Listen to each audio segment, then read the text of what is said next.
Buongiorno da Sicilia 24, questi i titoli. Sono di 35 volte superiori alla norma i valori di diossina in alcune zone di Palermo dopo l'incendio nella discarica di Bellolampo. Forti timori per la salute dei cittadini. Reddito di cittadinanza a Palermo monta la rabbia degli ex percettori dopo la protesta, l'incontro e la richiesta di un lavoro all'assessore ai servizi sociali.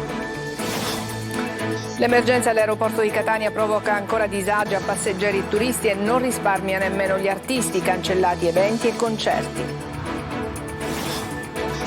Pioggia di disdette, turismo in difficoltà in Sicilia a compromettere la stagione, il caro vita e il caos voli, calo di presenze a Taormina e alle Eolie.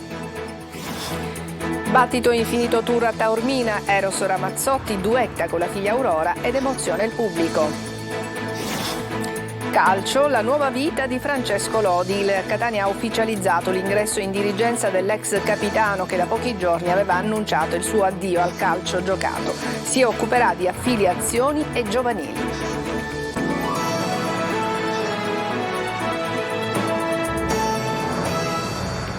Bentrovati a Sicilia 24. È grave la situazione a Palermo dopo l'incendio nella discarica di Bellolampo. L'ARPA ha misurato valori di 35 volte superiori a quelli massimi consentiti di diossina in alcune zone della città. Sono forti i timori per la salute dei cittadini. Sibona Mazzone.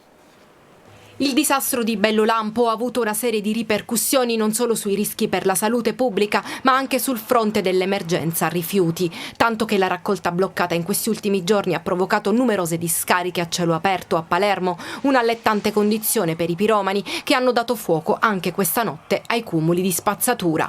E il rogo sull'impianto non è certo un capitolo chiuso, mentre l'allarme per la salute è ancora vivo, emergono dubbi sull'origine dell'incendio. Autocombustione derivata da un effetto lente di alcuni cocci di vetro o la mano della malavita per una serie di interessi mafiosi? La certezza è l'allarme diossina che si è diffuso e che mette a rischio l'incolumità degli abitanti. Perché si parla di bomba ecologica? Bellolampo è una discarica molto grande, chiaramente come si è visto in questi giorni può anche essere soggetta agli incendi, quindi produrre evidentemente dei gas che non sono assolutamente trattati e quindi vanno in atmosfera e hanno inquinanti che si possono depositare sulle colture, sul suolo, sulle fonti idriche e quindi ritornare come inquinanti anche alla popolazione. Può produrre anche del percolato che se non gestito per tutta la durata della discarica evidentemente può andare a inquinare le falde. L'ARPA ha rilevato i valori della diossina nell'aria, ma non basta perché i gas nocivi si depositano sul terreno, causando un allarme nel tempo. La via di trasmissione della diossina avviene attraverso sostanzialmente gli alimenti e l'acqua. Avviene la ricaduta, avviene nei terreni c'è una intrusione della diossina nei terreni, una crescita della vegetazione ed un trasferimento nell'alimentazione. Il contesto è anche territoriale perché, dice Cottone, non riguarda solo Palermo ma anche altri comuni limitrofi. Poi c'è la questione salute. La diossina è un distruttore endocrino, appartiene alla cosiddetta sporca dozzina, di cui per le persone il più noto è il DDT, che cammina con altre logiche, con altre vie e con altri effetti. Le indagini ambientali intanto proseguono e nuovi rilevamenti si attendono da parte dell'ARPA. Restiamo a Palermo, hanno manifestato per ore i percettori di reddito di cittadinanza dopo aver incontrato l'assessore comunale alle attività sociali, chiedono garanzie e un lavoro per andare avanti. La Regione per gli ex percettori ha anche aperto uno sportello informativo. Marco Gullà.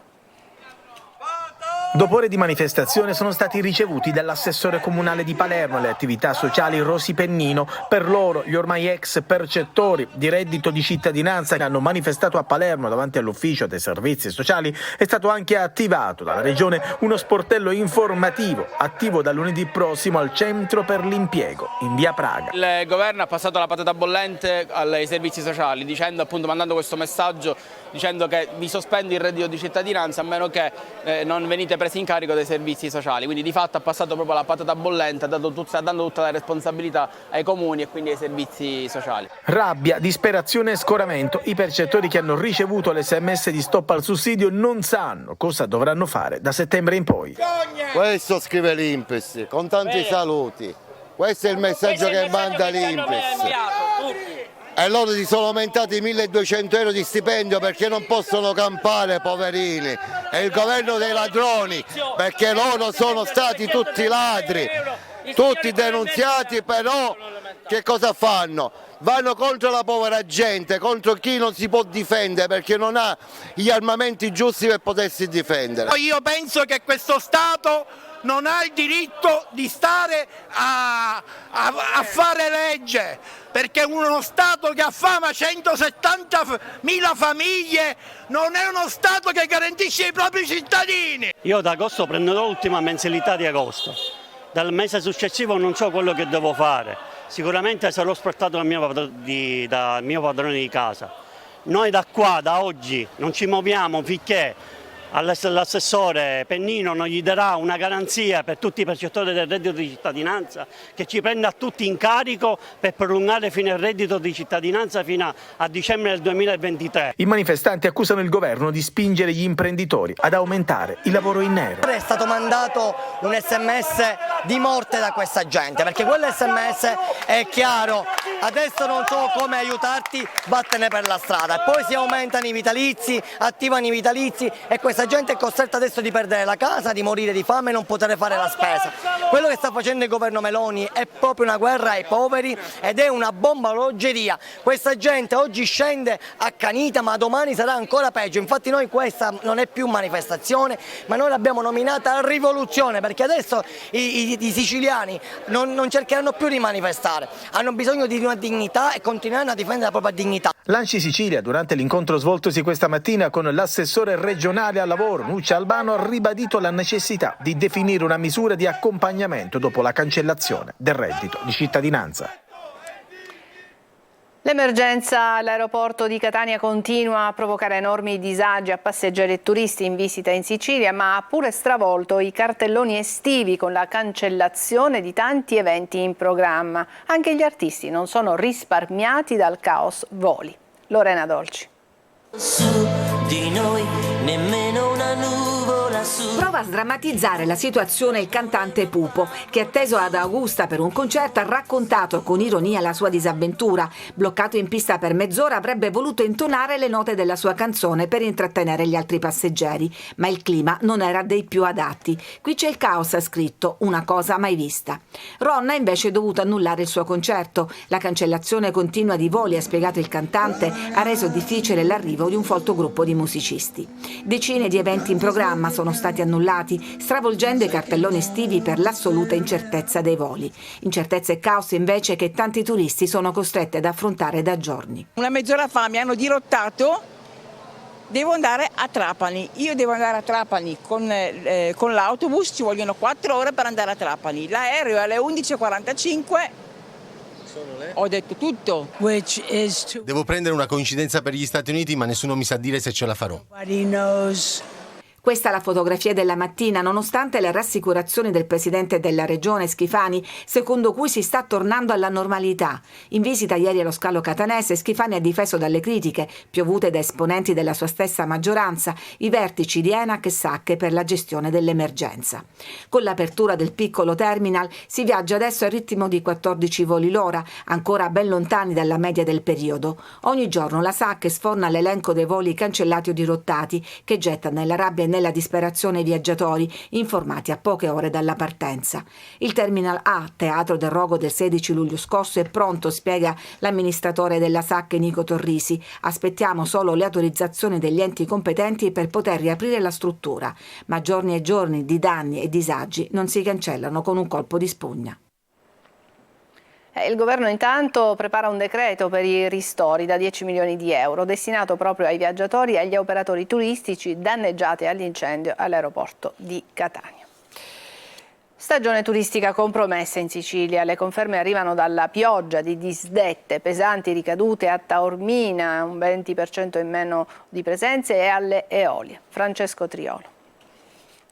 Una stagione che nelle previsioni si preannunciava da tutto esaurita, invece in Sicilia così non è oggi, soprattutto a causa dell'incendio dall'aeroporto di Fontanarossa. La Regione ha avviato una sorta di screening attraverso Federalberghi per capire quale sia la portata delle disdette arrivate dopo il 17 luglio. Il calo nell'isola è di circa il 30%, ma a pagare un dazio altissimo è soprattutto Taormina, perché se alle Eolie ad esempio le rinunce sono state del 10% rispetto alle prenotazioni iniziali, nella Perla ci sono casi limite. Un hotel 5 stelle lusso di Taormina ha registrato disdette per 125.000 euro il primo giorno di disagi e per oltre 1 milione di euro sinora. Chi può permettersi un soggiorno a 2.000 euro a notte pretende servizi e non certo di atterrare a 4 ore di distanza. Ed infatti a rinunciare sono soprattutto gli stranieri che si vedono cancellare i voti e riprodetti magari su Trapani. A Taormina, sino al 17 luglio, il tasso di occupazione delle camere degli alberghi era al 98%, adesso è sceso all'80% tra mancati arrivi e cancellazioni, prenotazioni per i voli modificate o spostate poche ore prima, che stanno mettendo in difficoltà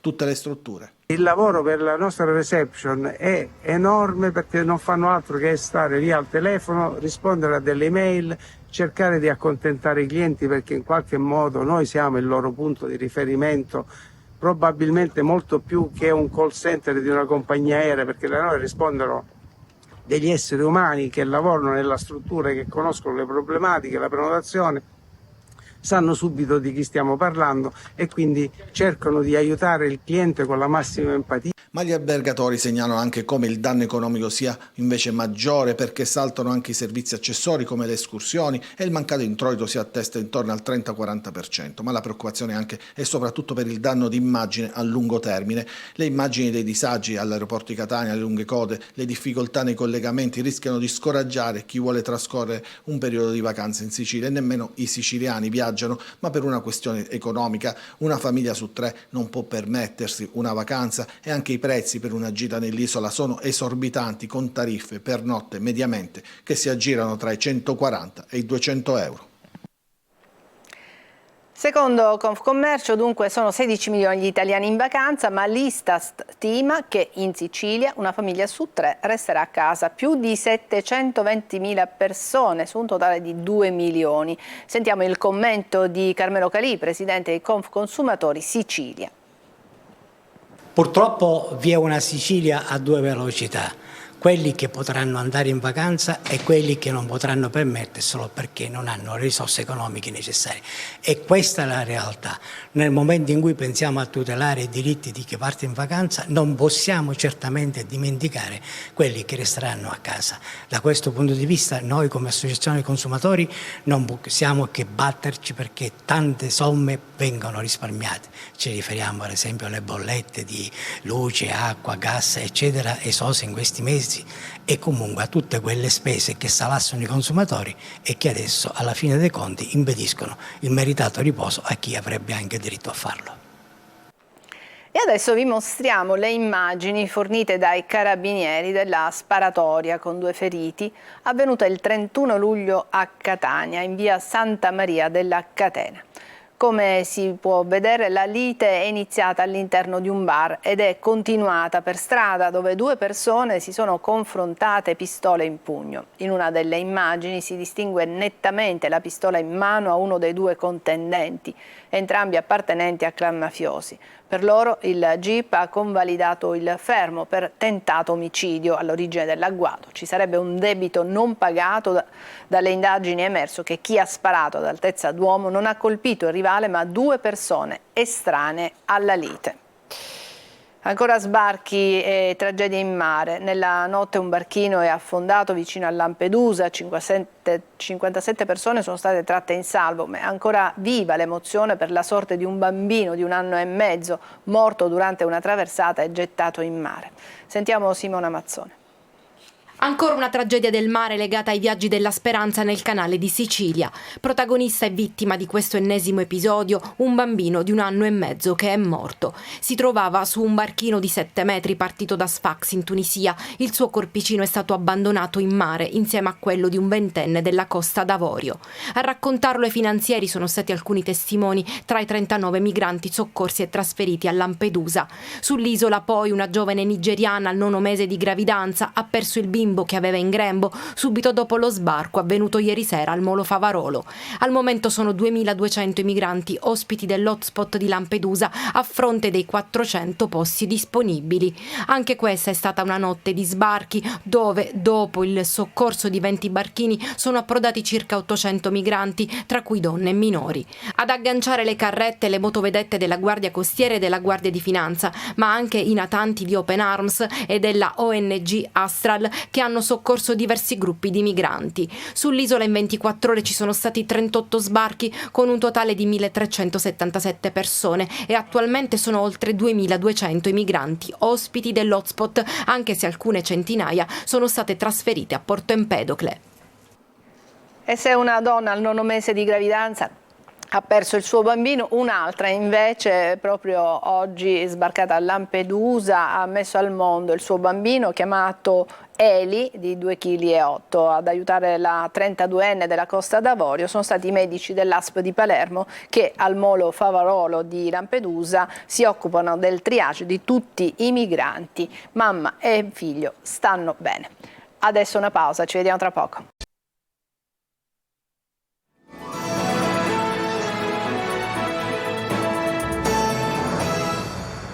Ed eccoci agli spettacoli. Eros Ramazzotti in Sicilia per le sue 3 date del concerto Battito Infinito Tour. In 5.000 si sono radunati al Teatro Antico di Taormina proprio per ascoltare Eros Ramazzotti, che ha duettato con la figlia Aurora. Sentiamo Francesco Triolo. Uno di quei sogni che uno fa, come questo che non riesco a togliere dal cuore, da quando c'è. Forse anche questo resterà. Il duetto con la figlia Aurora è stato forse il momento più emozionante delle 2 ore in cui ha incantato i 5.000 spettatori del Teatro Antico. Eros Ramazzotti fa il pieno a Taormina, che ospiterà il cantante romano ancora per 2 serate. Grandi emozioni per il suo Battito Infinito Tour che ha fatto registrare 65 pienoni sinora. Ramazzotti gioca con le sue canzoni, combinano stile, miscela melodie e sonorità. Forse così non si dovrebbe lottare per farsi sentire di più. Il suo è uno show più che un concerto, i grandi successi e quelli dell'ultimo album che risale ormai al 2018, duetti con Colapesce Di Martino, Paolo Antonaci, Bungaro. C'è la sua musica, la sua carriera, le canzoni di sempre, da Stella Gemella, Se bastasse una canzone, Terra Promessa, Cose della vita, Più bella cosa, è un omaggio a Pino Daniele, 35 anni di carriera, da dominatore della scena.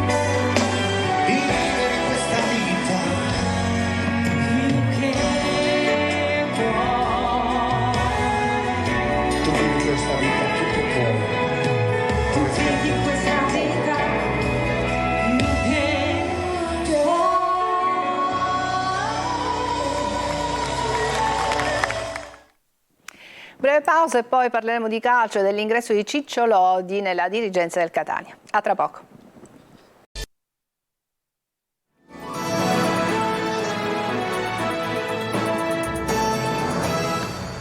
Ed eccoci al calcio. Il Catania ha ufficializzato l'ingresso di Francesco Lodi in dirigenza. Lo storico ex giocatore ha annunciato da poco il suo ritiro dal calcio giocato e adesso sarà tra i dirigenti del Catania. Marco Carli.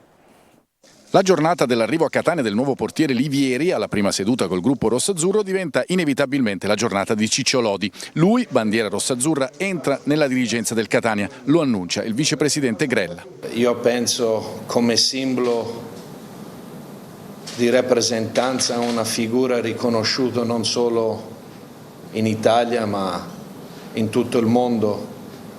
Per quello sono molto orgoglioso oggi di annunciare che Francesco Lodi diventerà uno dei nostri in un modo ufficiale. Poi le parole di Lodi, prima con un messaggio in cui si legge o Catania o nient'altro, poi di presenza durante la conferenza stampa. Mi devo ancora abituare, però ogni giorno che passa questo ruolo lo percepisco sempre di più. Ormai ho pensato insieme alla mia famiglia, abbiamo deciso, facendo una lunga riflessione, che dopo quest'anno qui a Catania, dove abbiamo riportato il Catania nel calcio che conta, era giunto il momento di provare un'altra esperienza, no? Sarà un ruolo, quello di Lodi, che coinvolgerà inizialmente il progetto brand, affiliazioni e settore giovanile. È giusto chiuderla qui con indosso la maglia del Catania e iniziare un percorso nuovo grazie alla società che mi dà questa opportunità, al Presidente Berlini, al Vicepresidente Grella. E quindi mi auguro di mettere a disposizione tutte le mie disponibilità che ho nelle conoscenze. E si è concluso con il risultato di 0-3 il match amichevole tra Trento e Palermo. A segno nel primo tempo Ceccaroni, Vasic e Brunori. I rosanero riprenderanno la preparazione lunedì 7 a Veronello in vista dell'incontro in Coppa Italia in casa del Cagliari. E con questa notizia ci fermiamo qui, grazie per averci seguito, a tutti una buona giornata.